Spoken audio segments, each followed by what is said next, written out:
Greetings, beautiful people. It is indeed a very warm day in Vermont today, hence the positive mood. Anyways, hi everyone. Welcome to the Queerious Quest with your girl, T.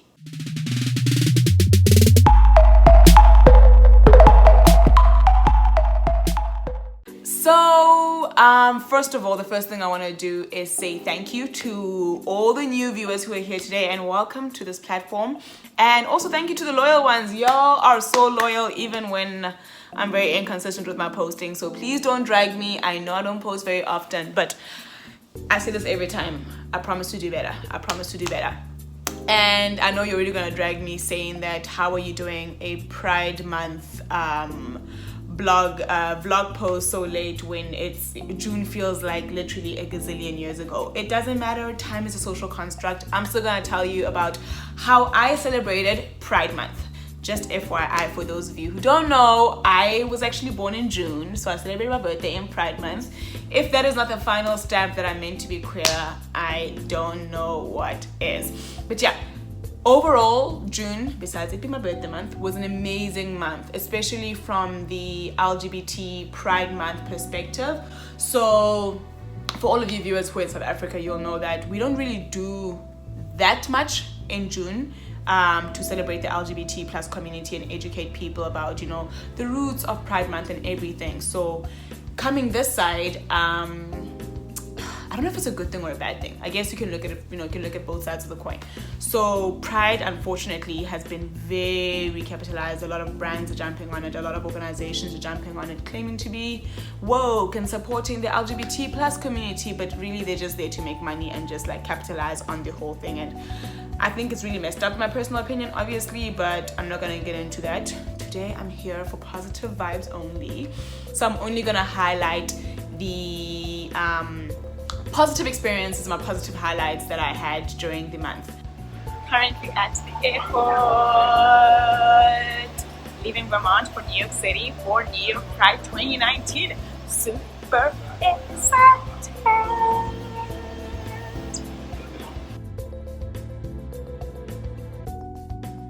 So I have landed in the city. I forget every time I come to New York how busy it is. It's like a mess. Getting around is such a mission. But I'm happy I'm here. And yeah, I've literally only been walking for about 10 minutes. And I'm already seeing so many things like prepping us for Pride on Sunday. I am so excited. So because it was Pride Month and Pride Weekend specifically, the city was booming. When I say queer energy oozing out of the cracks of the roads everywhere, it was amazing. Such great queer energy. I landed on the Thursday, and from the minute I got off the plane, I was like, I am starting my queer adventure in New York City right now. So I left the airport, went straight to this event that the National Center for Transgender Equality were hosting. It was like a fundraiser type event, but also like a very social vibe where people got to mingle and stuff. And I mean, really good event, met really cool people, networking.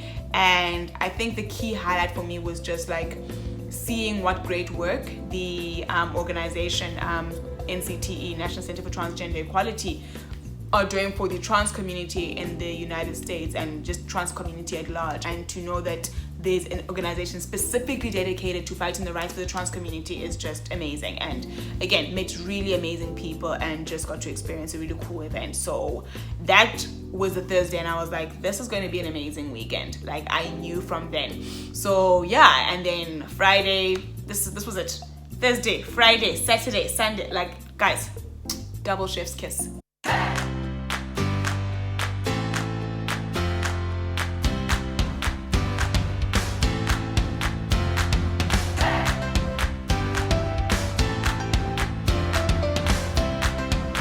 So if you don't know, this year, 2019, was the 50th anniversary of the 1969 Stonewall Riots. If you don't know much about the Stonewall Riots, that's fine, but here's like a simplified version of exactly what went down.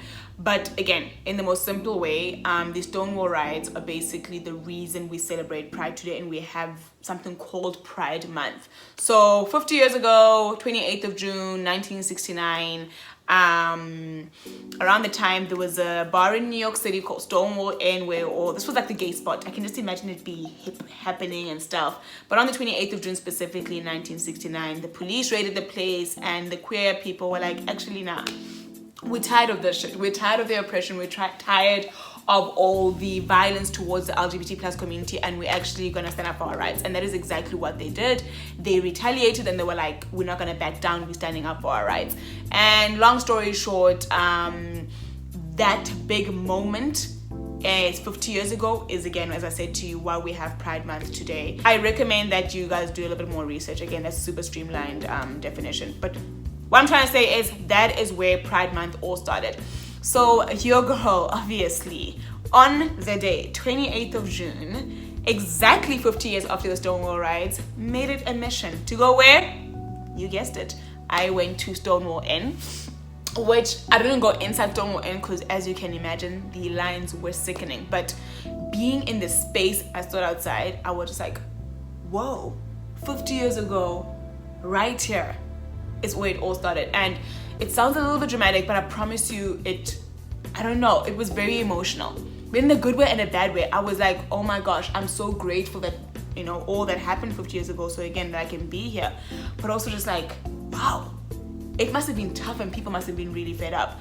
And again, it was really good just to see the positive energy set around it, and that people could just be there with their partners, people from all walks of life, from different, like, it was amazing. And as you can see, my vocabulary has escaped me because I genuinely don't know how to explain it. And that was just the Friday, and I was like, if this is the Friday, how's the rest of the weekend gonna be? So I was obviously like super amped for the weekend, and I was like, this is a great start to my super queer weekend in New York City.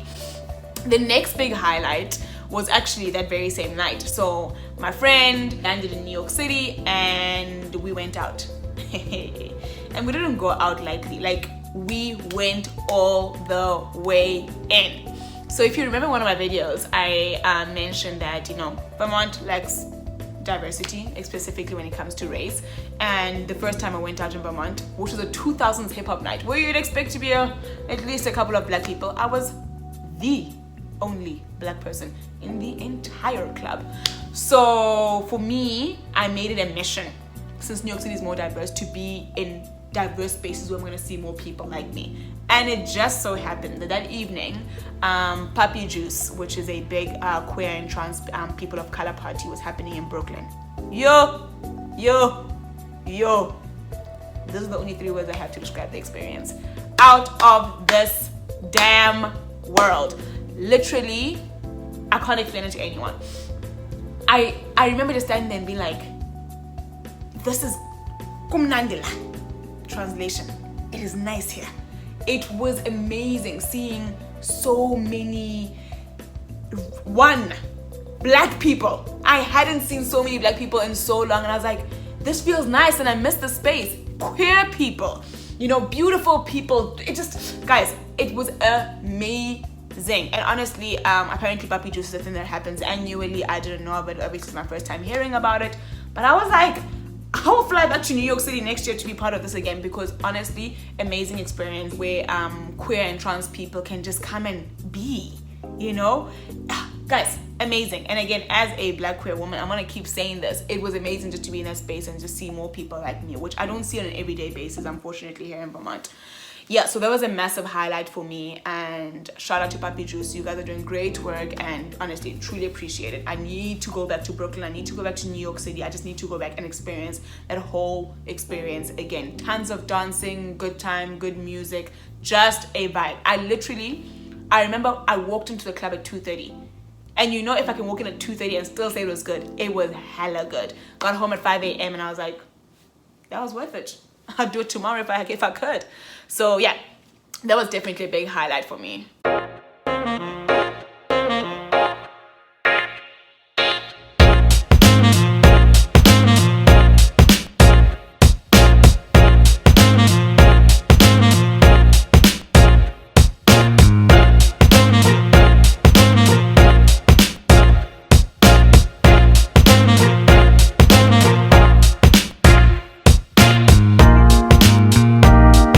And obviously, drum roll please, the final highlight was the actual Pride March on the Sunday, which was June 30th.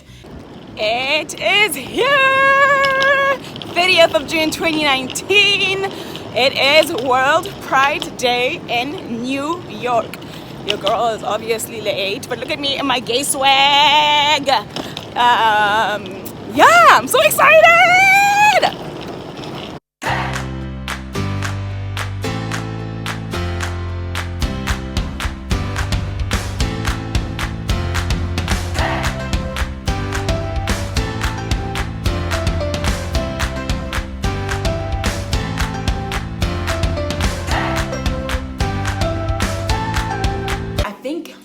I didn't do my research enough. I probably should have done that before recording this video. I think this might have been the biggest LGBT Pride March, if not like top 5. Let me just say top 5 to be safe, in the world, in history. It was, again, another moment where I was emotional. I literally remember standing there and just be like, wow, I am actually here right now, in this very moment, and I was so grateful to have experienced this moment in history again. There were people along the sides the whole time, millions. I'm using big numbers, guys. Yo, I probably should have done my research before this, but tons and tons of people on the sidelines cheering you on, positive vibes. And the thing is, I always see this on social media, you know, when you see like, come get mom hugs, come get dad hugs, for people whose parents aren't necessarily accepting of their sexual orientation or gender identity, you know, parents come and give them hugs. I saw so many people going to get hugs from these parents, and I was like, I literally shed a tear at some point. I was like, this is one of the most beautiful experiences I've ever had. Again, in the most like, I can't believe that we're here today as the LGBT plus community, that we're able to freely march without, you know, like, how do I say it, without being shot at or, you know, like being arrested and all that jazz. Again, there was tons of negative stuff around. There was tons of police presence and all that jazz around Pride, and Pride being capitalized, and tons of brands and all that shit. So I recognize that side of it, but I really just want to focus on the joy and pride, honey, that I experienced that weekend. And to be honest with you, I don't regret it. I don't regret focusing on the positive energy, because to be honest, I think that would probably, like, as a black queer woman and in my queerness, that was a big moment for me, because I told you I was like so emotional at different points of the weekend, and I wish I could bottle the emotions. I remember coming home and journaling and being like, that was epic.